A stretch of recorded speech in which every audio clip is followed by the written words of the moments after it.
Halo pejuang UTBK SNBT 2023, bertemu lagi dengan channel JQ Math. Di saat ini kita kembali membahas soal penalaran matematika dan potensi kognitif, di mana sebelumnya kita juga telah membahas soal-soal penalaran matematika dan potensi kognitif di video-video sebelumnya yang teman-teman bisa mengecek langsung di deskripsinya. Untuk saat ini, kita mungkin langsung mulai saja untuk pembahasan soal penalaran matematika dan potensi kognitif. Untuk soal yang pertama, tes penalaran matematika, di sini soalnya adalah pada seleksi beasiswa ada 5 siswa yang telah memenuhi pemberian beasiswa. Dari kelima orang yang diseleksi, hanya 2 orang yang diberi pembebasan biaya masuk perguruan tinggi. Di sini nilai-nilainya ada pada tabel. Di sini juga keterangannya, beasiswa akan diberikan pada siswa yang memiliki rata-rata tertinggi. Apabila ada siswa yang memiliki nilai yang sama, maka urutan nilai diutamakan adalah urutan nilai yang ketiga, kedua, kemudian yang pertama. Siapa yang mungkin mendapatkan beasiswa karena menempati peringkat satu dan 2? Untuk rata-rata, di sini konsepnya adalah rata-rata sama dengan sigma atau jumlah data dibagi dengan banyaknya data. Jika kita memperhatikan dari kelima siswa ini, banyaknya data adalah sama, di mana di sini banyaknya data ada 3.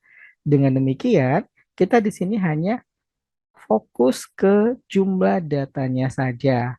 Karena jika jumlah datanya tertinggi, maka di sini juga nilai rata-ratanya tertinggi. Karena di sini banyaknya data sama. Sehingga di sini kita hanya fokus mencari jumlah data dari setiap siswanya.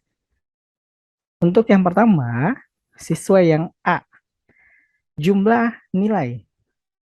Untuk siswa A, 70 tambah 80, 150, tambah 70, di sini ada 220.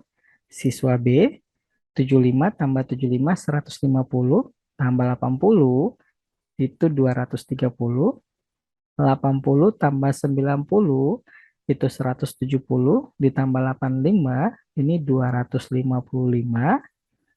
75 tambah 85 160, tambah 80 itu 240. 80 tambah 90 170, ditambah dengan 70 itu 240. Dari jumlah data ini, nilai yang tertinggi itu ada di C, di mana C di sini adalah peringkat yang pertama. Selanjutnya kita mencari peringkat kedua, di mana di sini peringkat keduanya ada 2 orang, yaitu D dan E. Sesuai yang petunjuk, yang diutamakan di sini adalah nilai yang ketiga.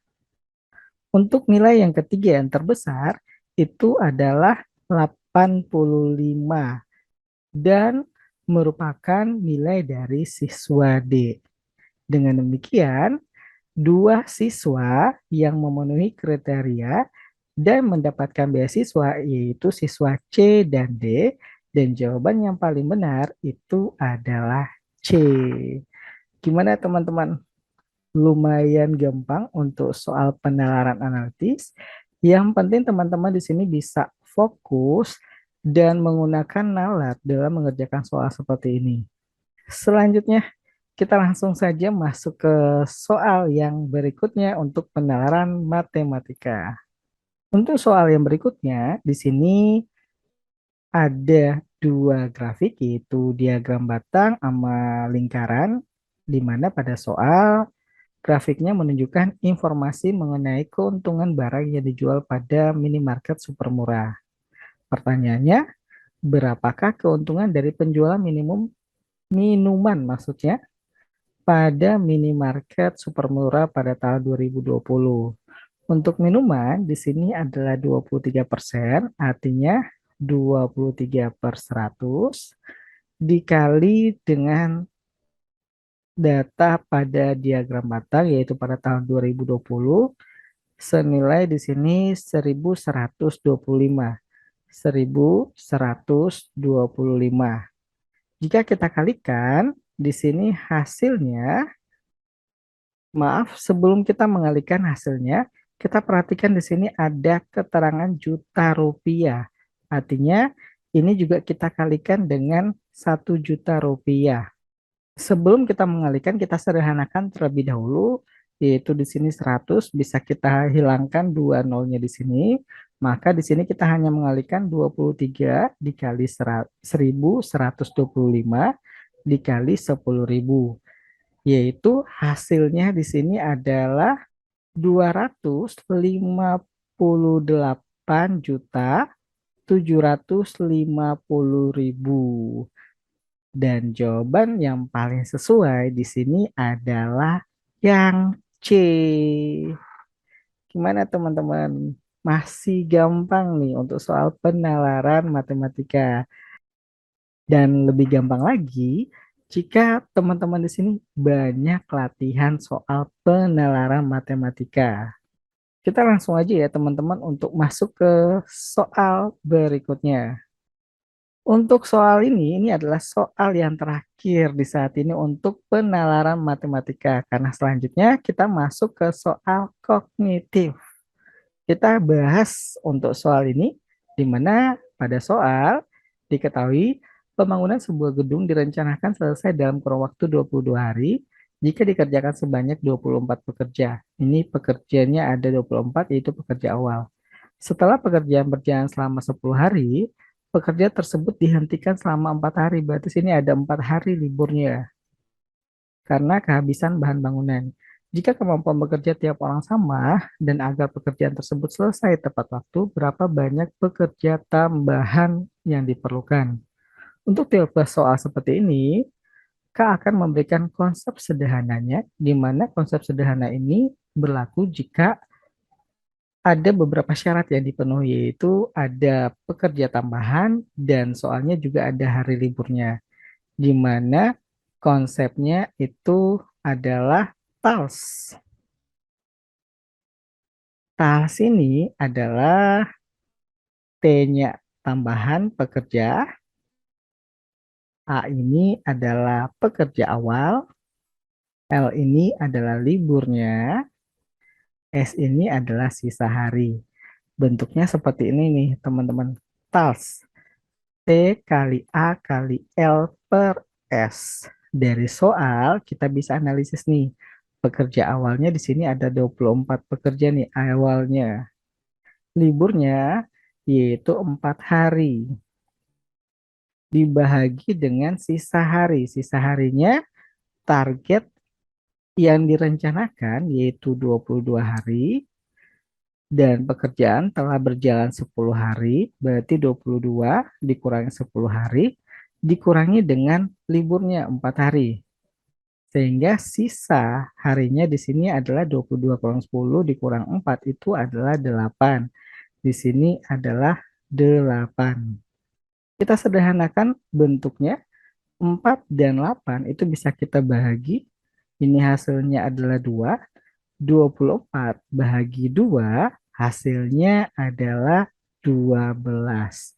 Dengan demikian, tambahan pekerjanya yang diperlukan di sini adalah 12 orang dan jawabannya di sini adalah C. Soal berikutnya yaitu potensi kognitif. Kita langsung saja. 6 pelajar diberi kesempatan mempresentasikan hasil penelitian mereka di hadapan dewan juri. Arjuna, Effendi, di sini ada Arjuna dan Effendi. Mereka meneliti tentang IPS. Selanjutnya ada Betaria dan Putra. Mereka meneliti bahasa. Dan yang berikutnya ada Kevin dan Mega. Mereka akan meneliti IPA.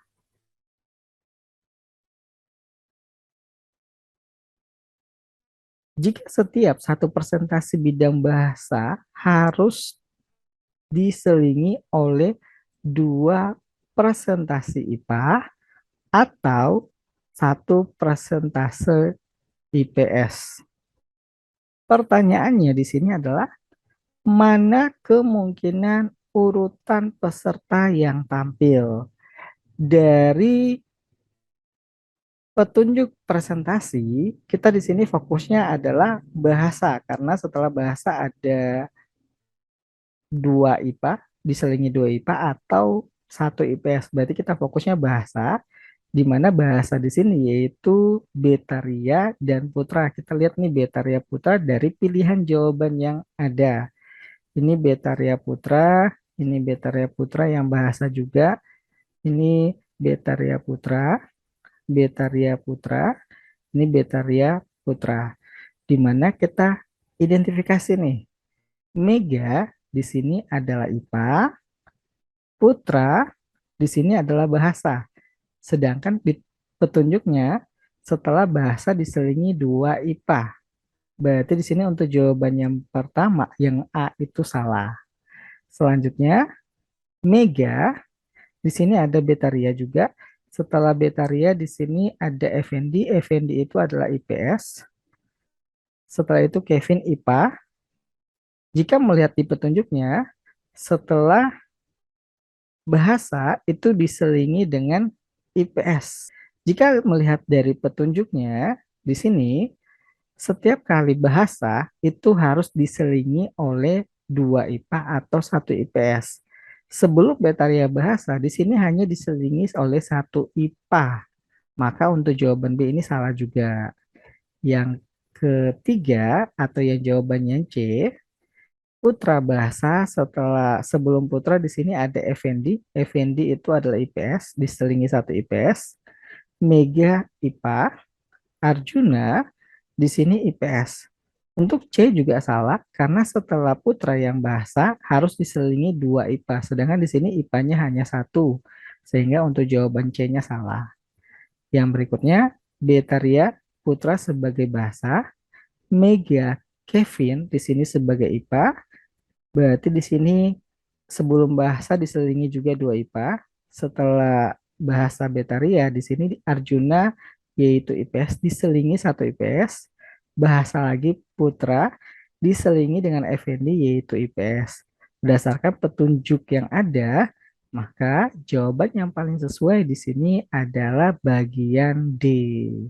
Kita masuk di soal yang terakhir untuk pembahasan kita saat ini, di mana soalnya langsung kita bahas saja. Untuk soalnya diketahui di sini Tony, Firman, Chandra, Bayu, Dandi, dan Aji diminta untuk berbaris urut mulai dari tinggi badan yang paling tinggi ke paling rendah. Kondisi mereka sebagai berikut. Di sini ada 4 petunjuk yang ada. Pertanyaannya, yang paling pendek dari keenam peserta adalah di video sebelumnya saya telah menjelaskan untuk tipe kognitif di mana jika ada soal dan soal tersebut ada tingkatan, maka gunakan tanda pertidaksamaan, yaitu kurang dari atau lebih dari, dan menyesuaikan juga dengan pertanyaan yang ada. Karena di sini pertanyaan yang paling pendek, maka tanda yang kita gunakan di sini adalah tanda kurang dari. Kita langsung saja ke petunjuknya. Dandi lebih pendek daripada Chandra. Berarti Dandi lebih pendek daripada Chandra dan lebih tinggi daripada Aji. Di sini Dandi lebih tinggi daripada Aji. Artinya Aji itu lebih pendek daripada Dandi. Petunjuk yang kedua, Tony lebih tinggi dari Aji. Artinya Ajinya lebih pendek dari Tony. Dan juga di sini keterangannya lebih rendah daripada Bayu. Berarti Tony lebih rendah daripada Bayu. Petunjuk yang ketiga, Firman lebih rendah daripada Tony. Firman lebih rendah daripada Tony, tetapi di sini lebih tinggi daripada Aji. Artinya Aji ini lebih rendah daripada Firman. Aji lebih rendah daripada Firman. Petunjuk yang keempat, Bayu lebih tinggi dari Chandra. Artinya, Chandranya lebih rendah dari Bayu. Jika kita menganalisis di sini, yang paling rendah di sini ada Aji, Aji, Aji. Di sini Chandra, di sini Chandra. Dengan demikian, yang paling rendah atau yang paling mungkin di sini yang paling rendah itu adalah Aji. Dan jawaban yang paling tepat di sini adalah B. Gimana teman-teman pejuang UTBK? Nggak berasa ini udah soal terakhir. Mudah-mudahan apa yang saya bahas hari ini bisa bermanfaat buat teman-teman dalam berjuang di UTBK nanti. Dan semoga apa yang dicita-citakan itu bisa terwujud. Tetap dan selalu mengikuti channel JQMath karena hampir setiap saat nih kita akan membahas soal-soal penalaran matematika dan potensi kognitif di video-video selanjutnya. Oke, untuk saat ini sekian dan terima kasih.